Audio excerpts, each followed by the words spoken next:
as soon as you start selling it to customers, you realize that there's just little things you need to change, be it the pricing, the messaging, the branding.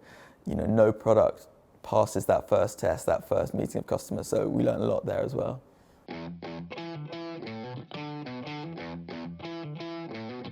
Leo, Hi. thank you so much for coming on the show. Pleasure, great to be here. You set up a company called Wager. We want to get you on the show because we can relate to a lot of what you've gone through, where you were working for a company while you were trying to set up Wager on the side. And when it came to meeting people and contacting people or getting in contact with VCs, you could only do it before work or after work or lunch breaks or whatever it was. What has it been like trying to set up a company when you're working for someone?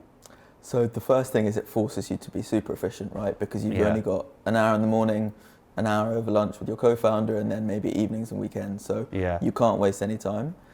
The first thing that we did when we set up Wager, so we had the idea for social betting. We saw people trying to bet against each other, and we saw that experience being really painful. So we just spoke to as many people as we could.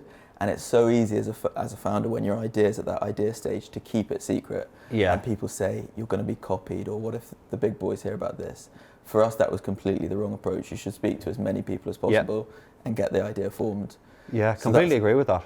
Yeah. So that's sort of what we did first of all. We then built a prototype, and we were working with outsourced Indian developers, and we're now co-founders of a tech business that are funded by VC and growing fast, but back then we knew nothing about tech. So we went to Google, we searched in London-based tech teams, we clicked on the first 25 entries, we sent a little sign-up form with the idea, and we met every single one, we picked one, and over the next 6 weeks, as a complete side hustle, we worked with this team of Indian developers, half in London, half in India, us on Skype at 6 a.m. in the morning before work.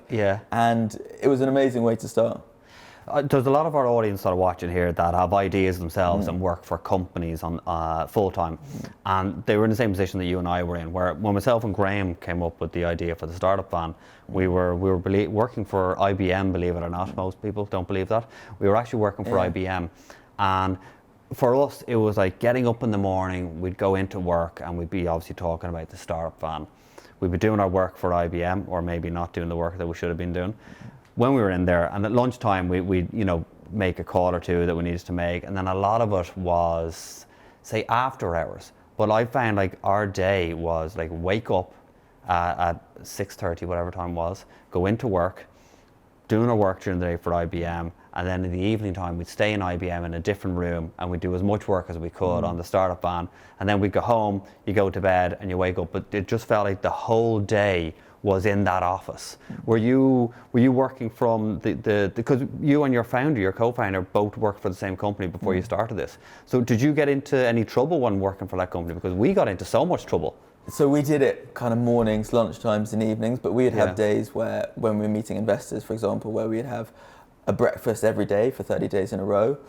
After work, we'd come back and we'd share what we found. We'd then probably go back to one of our houses, sleep in the same room, having written up the slides, breakfast the next morning. So it would be a constant turnover like that.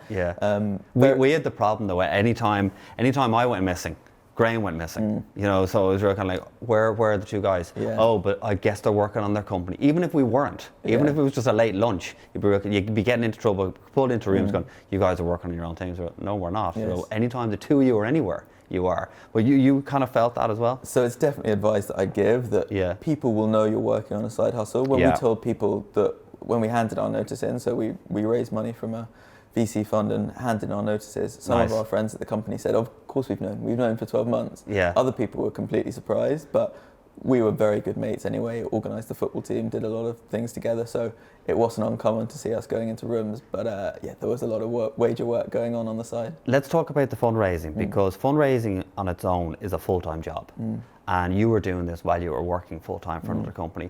How did you fit in the time? Like, how did you get the meetings? Because a lot of the time they'll go, come into my office at 2 o'clock, and you have to go, well, I can't, I'm stuck in work. So how did you organise the meetings? So I think it makes you really prioritise, and you start every investment process with a long Excel of investors, VC funds and angels, and you have to make it really clear to them that you're not going to be able to step out between 9 and 12, but you can be there before 9. So it's about kind of communication, but it also really forces you to work out who's taking you seriously, work out who's interested in the business and focus on them. it's difficult as well when you meet someone for the first time and you're raising money to end that conversation with a push to, are you interested or not? But as your time becomes more and more precious, you make sure that you're spending time with people that are truly interested in the business. How long did it take to close the round? So we met Forward Partners, our investor, every week for 6 weeks, and we then got onto legals. So it was basically a 6-week process. 6 weeks? Yeah. Wow, okay, that's quite fast actually. Yeah, and then you clear your diary when it comes to legals, and we had founded businesses when we were younger, when we were teenagers, but we had never gone through a venture capital raise, which means lots of legal documents, and so the learning curve of that was very steep, and it was just about clearing every minute and getting those documents back as quick as possible. And what type of companies did you run in the past? So we both ran kind of side hustles at school. So I was selling umbrellas, and Elliot, my co-founder, was selling sweets and just on the side of the road, or just to kids in the playground, Oh, really? And did you make money out of that? Yeah, we did actually make money. Yeah. Is there anything you can take from doing that into the new business? Splitting a team up so that you've got different people owning different areas is something that I massively learned. Okay. Elliot and I as co-founders are from a similar background, but we've tried to make sure that we don't always do the same things. We split different bits of the business up. So that's definitely one. And as soon as you start selling anything to customers, and we're finding this out with Wager, we launch on the App Store next month. As soon as you start selling it to customers, you realize that there's just little things you need to change, be it the pricing, the messaging, the branding. No product passes that first test, that first meeting of customers. So we learned a lot there as well. What was it like handing in your notice? Because you're actually in a different position as well than most people. And you're probably in a similar position that myself and Graham would have been in when we set up Startup Band, because we didn't leave IBM until we had signed a sponsor for the show. And you didn't leave your company until you had closed a round of funding. So it made it so much easier for you. So what was it like actually kind of going, we're handing our notice next week, and we're going to set up and off we go? Yeah, so it was a dream come true. Obviously, we've wanted for 10 years to be startup founders, so we were working so hard to get to that point. I think being honest with yourself and your team of what you want, because you're going from a salary to no salary, you're going from job security to working for yourself, you're going to having a boss to completely being your own boss. So you have to be honest with yourselves that you want these things. I think every person in their 20s has at least one startup idea on the side. Elliot and I had tons of ideas that we were throwing around. And going from that first phase to actually committing to an idea, speaking to lots of people, building a prototype, that's the difficult thing, because it requires a bit of risk, and it requires you standing up and saying, hey, I've got this idea, do you like it? But without doing that, you never get to the final phase, which is quitting your job and chasing your dream and working full time on your business. It's nearly getting harder and harder to find employees, because everyone wants to do their own thing. I think they say 9 in 10 people actually want to start their own company. You raise money. What are you doing with the money? Like, is this to obviously really develop the app, push out on marketing? What are you doing with the money? So the first thing we're doing is building a UK-focused football betting app. So in the future, we want Wager to be the digital destination for all wagers, all bets with friends. We're starting just with football. So the first thing was an app build, iOS and Android, and that launches in August. The second is building out a team, and that's both tech and marketing. And so, having never hired anyone before, we've done hundreds of interviews, looked at hundreds of CVs. And it's just one of the things that in your first year of founding a business, you do so many things that you've never done before. The learning curve is so steep. There's so many areas that when you've got a corporate job, you're too young to do that, or that's not the way it happens. So you've kind of been thrown in at the deep end nearly. Completely. But it's good fun. So how have you found the hiring process?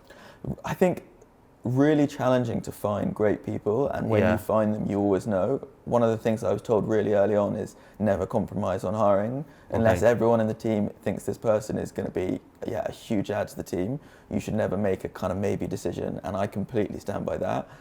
We invest lots and lots of time all the way through meeting people at the very start through to the final round interviews. But the people that we've brought on are absolutely fantastic, and it's so great to bring people into Wager and bring people into the team. It's such a relatable story. What would you say to anyone that's actually watching this now? Because I know there's a lot of, I hate to call them entrepreneurs, but they're watching this, they have an idea and want to go off and set it up. What one bit of advice would you give to anyone that's sitting in an office job that has the idea? Tell as many people as you can, including lots of people you've never met before and lots of people that are in the industry, would be my one piece of advice. Your mum is always going to say it's a great idea. Of course, And your best mates will too. but go and speak to people on the street. Strangers. We stopped people on the street and said, what do you think about social betting? Do you want to bet against bookmakers, these big faceless companies? Or do you want to bet against your friend who sits next to you every day? So have those conversations, get feedback, and be really honest with yourselves with the things that you haven't got right. Yeah. I think it's so easy to believe your idea is perfect. Your idea will pivot and change so much, and it will change because people honestly tell you what they think of it. Is there anything that you'd do differently now, if you could turn back the clock about 6 months or even a year? Is there anything you'd do differently? Probably just meet more people in the industry. I think we are in a very competitive industry with lots of big players with not very much innovation. Yeah. So a lot of people in the industry are quite suspicious of the young startup or think this idea has been tried before. But that feedback is so helpful. Every time someone tells you that the idea isn't going to work, that social betting isn't as good as bookmaker betting, that has to drive you because it makes you want to do it more. Makes you want to do it more, exactly. Leo, thank you so much for coming into the studio and coming on the show. Thank you so much.